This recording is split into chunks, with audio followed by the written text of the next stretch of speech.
चहेते कैसे हो गए चिराग पासवान जो साइड लाइन थे, मतलब न जाने क्या क्या बंगला तक खाली करना पड़ा उनको, और मैं फिर उसको रिपीट नहीं करना चाह रही हूं, लेकिन किस कदर साइड लाइन थे। हाँ, विधानसभा चुनावों में जरूर उनका इस्तेमाल हुआ था नीतीश कुमार के खिलाफ, लेकिन अब वही नीतीश कुमार, वही चिराग पासवान एक ही मंच पर होंगे, प्रचार करेंगे, उनके लिए भी प्रचार करेंगे।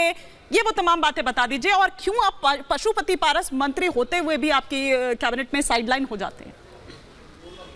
नहीं, देखिए, ऐसा है मान लीजिए कि साइड लाइन और मेन लाइन कुछ होता नहीं हमारे।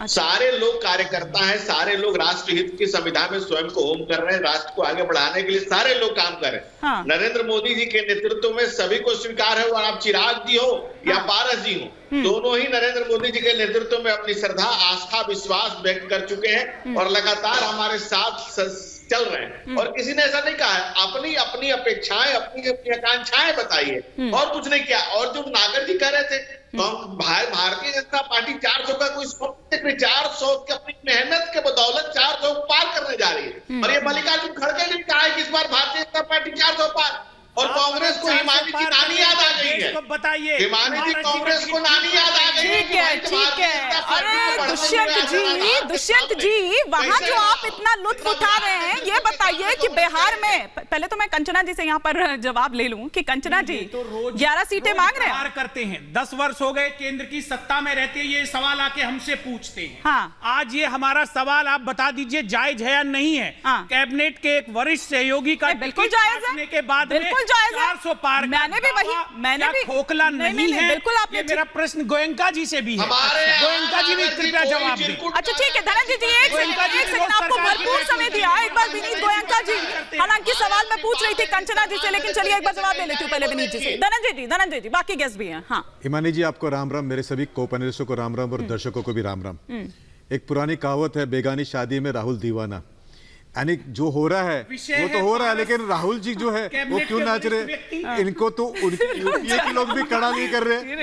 एक देखिए, ममता जी ने खड़ा किया, धन्यवाद, आपने केजरीवाल ने खड़ा किया, वह समाजवादी ने खड़ा किया, और राहुल जी फिर बेमतलब के चिल्ला रहे, अरे मैं आउट 0 पे चलेगा, लेकिन पशुपति को आउट मत करो, वो उसको आउट मत करो। भैया चुपचाप लड़ा, देखो राजनीति में 50 सीट है नहीं उनकी कुछ, तो ये बेगानी शादी में राहुल दीवाना नया। अरे आपका क्या नारा है? मैंने तो ये पूछा। अच्छा सुनिए ना, उन्होंने राहुल गांधी पर ट्रेनिंग ली है और आपने भाजपा पर ली है, क्योंकि मैंने पूछा था उनका 400 का नारा है, आपका नारा क्या है? तो आप उल्टा कह रहे हैं कि 400। दुष्यंत जी सुनिए, दुष्यंत जी सुनिए, कांग्रेस के कार्यकर्ता भी राहुल जी को सीरियसली नहीं ले रहे। आप बाहर की जनता के बारे में छोड़ दीजिए। अरे भाई, मैंने पूछा कि टिकट क्यों कट रहा है, प्रश्न है, कारण क्या है? टीका कर रहे हैं कि वो वहां पे बिहार में वो लड़ेंगे, फलां लड़ेंगे, नहीं लड़ेंगे, कैसा होगा? यानी कैसा है, खुद 0 पे आउट होंगे, लेकिन अगर दूसरा आदमी अगर 6 मार के भी आउट हो गया ना, तो देखो केवल 6 पे आउट हो गया, वो जो है 4 पे आउट हो गया।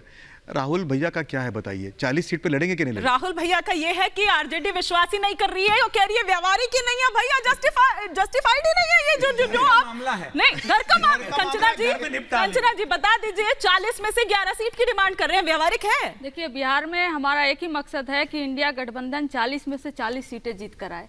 ये हमारा निर्णय है और इस पर हम काम कर रहे हैं। और नहीं, आपने बोलिए सर, मुझे आप बात करने दीजिए। इसमें जो डिजर्विंग कैंडिडेट हैं कांग्रेस के या माले के या सीपीआई के, जो भी, और आरजेडी के, सबको जो जीत रहे हैं उनको टिकट दिया जा रहा है। हमारे में कोई सिर कोई फोड़ नहीं रहा है एक दूसरे का, जैसा एनडीए में हो रहा है। हम 400 पार ला रहे हैं, हमारे पास इतने गठबंधन है, हमारे पास तो 48 गठबंधन है। कौन कंचना जी, एक दूसरे आप बहुत स्मार्टली बोल रही हैं। नहीं, अच्छी बात है, एक अच्छा लग रहा है, ये बहुत अच्छी बात है, लेकिन 11 सीट दे रहे हैं कि नहीं दे रहे हैं, ये बता दीजिए। बहन कंचना को ये पता नहीं होगा कि लालू जी के घर पे जाइए, दोनों भाइयों में जो सिर फोड़ी होती है, अगर बाहर आ जाए ना तो बड़ी दिक्कत हो जाएगी। मुझे बहुत दुख हो रहा है आपको नेशनल टीवी पर सुनकर कि आप राजनीति की बात न करके कभी राहुल जी की बात कर रहे हो, कभी कुछ। अरे मैं बता देती हूँ, आज इस देश के सारे संस्थान रो रहे हैं और हर रोज उनको सुप्रीम कोर्ट से फटकार लग रही है। ये हाल तो कर दिया प्रधानमंत्री नरेंद्र मोदी जी ने सारे संस्थानों का। एसबीआई का क्या भरोसा रह गया, जो 200 साल पुरानी जो बैंक है इस देश में और जिस पर करोड़ों लोग विश्वास करते थे, आप लोगों ने उनको कहीं का नहीं छोड़ा उस बैंक का। आपने चुनाव आयोग पर प्रश्न चिन्ह लगा दिया, आपने किसको छोड़ा बताइए? और आप बात कर रहे कि राहुल है ना, आप बात कर रहे, लेकिन मेरा सवाल रह गया प्रेम जी, एक लास्ट कल इंटरवेंशन, हम मुद्दा पे बात कर रहे हैं। बहन कांचना सुनिए, जनतंत्र की ताकत देखिए।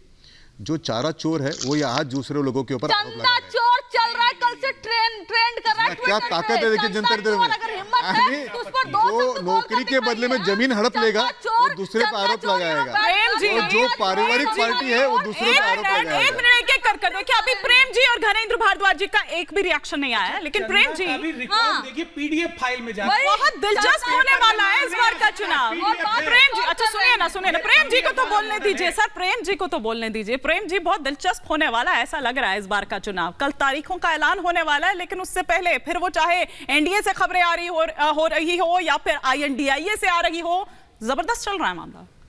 क्या देख रहे हैं आप?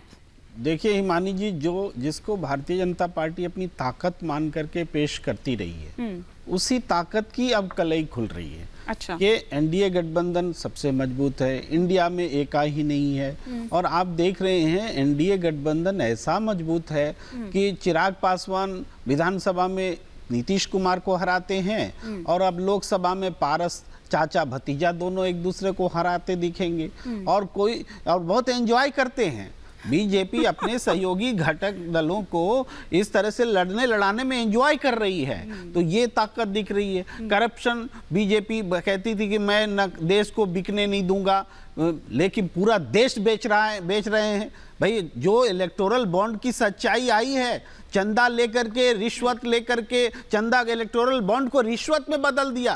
पहले सीबीआई आईडी ईटी को भेजते हैं, इलेक्टोरल बॉन्ड लेते हैं और फिर समन खत्म हो जाता है। बॉन्ड लेने से पहले जमीन दी जाती है, बाद में मुकदमे हटाए जाते हैं। सारे केसेस सामने आ रहे हैं। 10 करोड़ का वर्थ है और उसके बाद में चंदा 288 करोड़ दे रहे हैं। ये सब जो शेल कंपनियों के द्वारा पैसे लिए जा रहे हैं, इसका खुलासा हुआ है। भ्रष्टाचार का ऐसा इतिहास में कभी उदाहरण पेश नहीं हुआ जो अब हुआ। तो इस परिस्थिति में जो चुनाव होने जा रहे हैं, जनता इनको हर सीट पर जवाब देगी। ऐसी भ्रष्ट सरकार देश ने कभी देखी। क्विक रिएक्शन धनंजय जी, फिर घनेंद्र भारद्वाज जी का रुख करूंगी।